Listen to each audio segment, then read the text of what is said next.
ایک اور مومن کا تذکرہ ہے آیت نمبر 28 سے آگے، جو مومن آل فرعون ہے، یعنی فرعونیوں کا جب یہاں پر تذکرہ ہوا، فرعون اور فرعونی جو ہے حضرت موسیٰ اور حضرت ہارون کی دعوت کا انکار کر رہے ہیں اور بہانے بنا رہے ہیں اور ان کا مقابلہ کر رہے ہیں، ان کو قتل کرنے کی بات کر رہے ہیں، تو جو مومن آل فرعون ہے اس کے بارے میں اللہ نے فرمایا وقال رجل مؤمن من آل فرعون یکتم ایمانہ اتقتلون رجلا ان یقول ربی اللہ وقد جاءکم بالبینات من ربکم، اور آل فرعون میں سے ایک مومن جو اپنا ایمان چھپائے ہوئے تھا کہنے لگا کیا تم ایسے شخص کو قتل کرنا چاہتے ہو جو کہتا ہے میرا رب اللہ ہے، اور تمہارے رب کی طرف سے تمہارے پاس واضح دلائل لے کر آیا ہے؟ اگر وہ جھوٹا ہے تو اس کا جھوٹ خود اس کے خلاف جائے گا، اور اگر وہ سچا ہے تو جس عذاب کا وہ تم سے وعدہ کر رہا ہے اس میں سے کچھ تو تم پر واقع ہو ہی جائے گا، اللہ یقیناً تجاوز کرنے والے جھوٹے کو ہدایت نہیں دیتا۔ حضرت یہ جو ہے فرعون کا ایک فرعون کے دربار کے اندر موجود ایک ایسا مومن ہے کہ جسے اللہ رب العزت نے خود مومن قرار دیا ہے قرآن کریم کے اندر، لیکن اس مومن کی خصوصیت یہ ہے کہ فرعون کو پتہ نہیں کہ یہ مومن ہے، اس نے اپنے ایمان کو فرعون اور فرعونیوں سے چھپایا ہوا ہے، کیوں؟ جان کا خوف ہے۔ فرعون جیسا ظالم، فرعون جیسا ستمگر کہ جو حضرت موسیٰ کو قتل کرنے کی بات کر رہا ہے، کہ اگر اس کو پتہ چل جائے کہ اس کے اپنے دربار میں اپنے لوگوں میں ایک آدمی جو ہے وہ مومن ہے اور اس کے خدا کے اوپر ایمان رکھتا ہے تو کیا اس کو چھوڑ دے گا؟ نہیں۔ تو لہٰذا یہ کیا ہے، اللہ کے اوپر ایمان رکھتے ہیں، صدق دل سے ایمان رکھتے ہیں۔ حضرت موسیٰ اور حضرت ہارون کی حقانیت اور ان کی نبوت کے اوپر بھی ایمان ہے، لیکن اپنے ایمان کو اپنی جان کے تحفظ کی خاطر انہوں نے چھپایا ہوا ہے۔ اسی کو اصطلاح میں کہتے ہیں تقیہ۔ تقیہ کا مطلب کیا ہے؟ ایمان کو چھپانا۔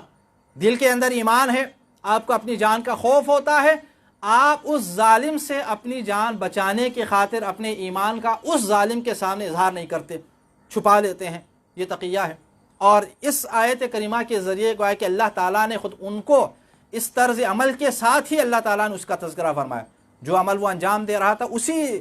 ذکر کے ساتھ اس کو مومن قرار دیا۔ تو اس کا مطلب ہے کہ انسان اگر اپنی جان کی حفاظت کی خاطر اگر ایمان کو چھپاتا ہے تو پھر بھی مومن ہی رہتا ہے، دائرہ ایمان سے وہ نکل نہیں جاتا ایمان کو چھپانے کی وجہ سے۔ تو لہٰذا یہاں پر یہ تقیہ کے اوپر قرآن کریم کی ایک اہم دلیل ہے۔ اس سے پہلے بھی ایک آیت کریمہ آ چکی تھی، وہاں پر آپ کے سامنے عرض کیا تھا کہ حضرت عمار یاسر کے حوالے سے کہ جب ان کے والد اور والدہ کو شہید کیا گیا اور ان کے نظروں کے سامنے شہید کیا، ان کے اوپر انتہائی ظلم و ستم اور تشدد کے ساتھ ان کو شہید کیا، اور حضرت عمار یاسر کو بھی شہید کرنا چاہتے تھے، لیکن انہوں نے اپنی زبان سے کچھ ایسے الفاظ جاری کر دیے جس کے بعد مشرکین نے چھوڑ دیا ان کو، کیوں؟ چونکہ ظاہراً الفاظ ایسے ادا کر دیے جس سے ان کی جان بچ جائے، یعنی مشرکین کے خیالات کے مطابق۔ تو وہاں پر اللہ تعالیٰ نے فرمایا کہ جس کا قلب مطمئن ہو ایمان کے ساتھ تو پھر وہ اس کے ایمان کے اوپر اس سے کوئی فرق نہیں پڑتا۔ حضور اکرم نے بھی اس کی تصدیق فرمائی۔ اس واقعے کے بعد یہ آیت کریمہ نازل ہو گئی۔ تو قرآن کریم کے اندر جہاں تقیہ کی جواز کے اوپر جو آیات ہیں کی آیت کریمہ ہے، اور وہ حضرت عمار یاسر کے بارے میں جو آیت کریمہ نازل ہو گئی وہ، اور ویسے بھی ایک عقلی طور پر بھی انسان جو ہے یہی سمجھتا ہے کہ جب اللہ تعالیٰ نے ایک حیات دی ہے، ایک جان آپ کو دی ہے، تو کیوں خواہ مخواہ اس جان کو دوسرے لوگوں کے سامنے جو ہے وہ خطرے میں ڈال دیں۔ اگر خطرہ ہو تو ٹھیک ہے، تو اس تقیہ کے البتہ شرائط بھی ہیں، اگر خطرہ نہیں ہے تو پھر چھپانا ضروری بھی نہیں ہے، لیکن اگر ہے اور ہو تو پھر یہاں پر کیا ہے، تقیہ جو ہے وہ قرآن کریم کی آیات کریمہ کے مطابق ثابت ہے۔ اور یہاں پر ایک بات اور آپ کی خدمت میں عرض کر لوں، وہ یہ کہ عام طور پر بعض لوگوں کے ذہنوں میں یہ ہے کہ تقیہ کرنا بہت برا عمل ہے۔ آیت اللہ شرف الدین موسوی کے صاحب المراجعات عراق کے ایک بہت بڑے مجتہد تھے، ان کا ایک خوبصورت ایک جملہ ہے، انہوں نے فرمایا کہ تقیہ کرنا برا نہیں ہے، ان لوگوں کا کام برا ہے کہ جن کی وجہ سے، جن کے ظلم کی وجہ سے یہ تقیہ کرنے پر مجبور ہو رہے ہیں۔ یہاں پر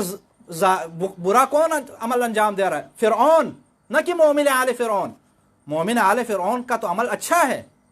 لیکن وہ فرعون ظالم ہے کہ جس کے ظلم سے بچنے کی خاطر یہ کیا ہے، بیچارہ مومن آل فرعون اپنے ایمان کو چھپا رہا ہے اور ایمان اپنی جان کے تحفظ کی خاطر اس طرح تقیہ کر رہا ہے۔ تو لہٰذا اگر یہاں اس معاملے میں